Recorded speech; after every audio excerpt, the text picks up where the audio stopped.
Doctor Dilip గూడ గారు, మీరు మీ హెల్త్ని ఎలా చూసుకుంటారండి? How do you take care now that your qualified doctor? మీరు వందల మందికి, వేల మందికి సలహాలు ఇస్తారు. మీరు ఏం మెయింటైన్ చేస్తారు? అసలు సాంబార్ అన్నం పెద్ద అరిటాక్ వేసుకుని ఫుల్ మీల్, లేకపోతే ఒక మెస్కి వెళ్ళి బాగా ఒక మౌండ్ ఆఫ్ రైస్, ఇదివరకు చిన్నప్పుడు తినేవాళ్ళం మేము, అలాంటివన్నీ తింటారా?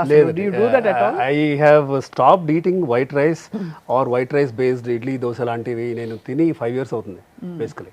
మీ హెల్త్ మారింది ఆ తర్వాత? ఖచ్చితంగా. సో నేను 30 to 40 times a day when I tell my patients, I follow it. నేను అది పాటిస్తూనే చెప్తాను.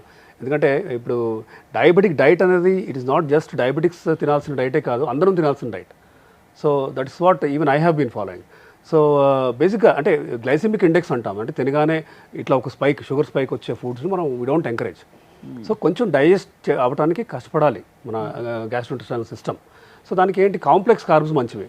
అంటే మల్టీగ్రెయిన్తో చేసిన రోటీ ఫర్ ఎగ్జాంపుల్, క్వినోవా అవ్వచ్చు, బ్రౌన్ రైస్ అవ్వచ్చు, then veggies. Basically course diabetic patients బాగా తీగా ఉన్న ఫ్రూట్స్ తినకూడదు కాబట్టి టొమాటో, క్యారెట్, కీరా, బ్రాకోలీ, లెటస్, క్యాప్సికమ్, స్పినాచ్ ఇలాంటివన్నీ అసలు in fact what we say is ఒక మీల్ మొత్తం సలాడ్, కావాలంటే కొంచెం ఎగ్ వైట్స్ 2 కానీ, ఫిష్, చికెన్ బాయిల్డ్ ఏమైనా ఉంటే అవి వేసుకొని వెజ్ సలాడ్లో ఈ పీసెస్ వేసుకొని తినమని చెప్తుంటాం. అంటే ఆ మీల్ అంటే రైస్ కానీ రోటీ కానీ తింటేనే భోజనం చేసినట్టు కాదు అనే మైండ్ సెట్ పోవాలి. సో మీరు అలా you eat meals like that. You also workout sir?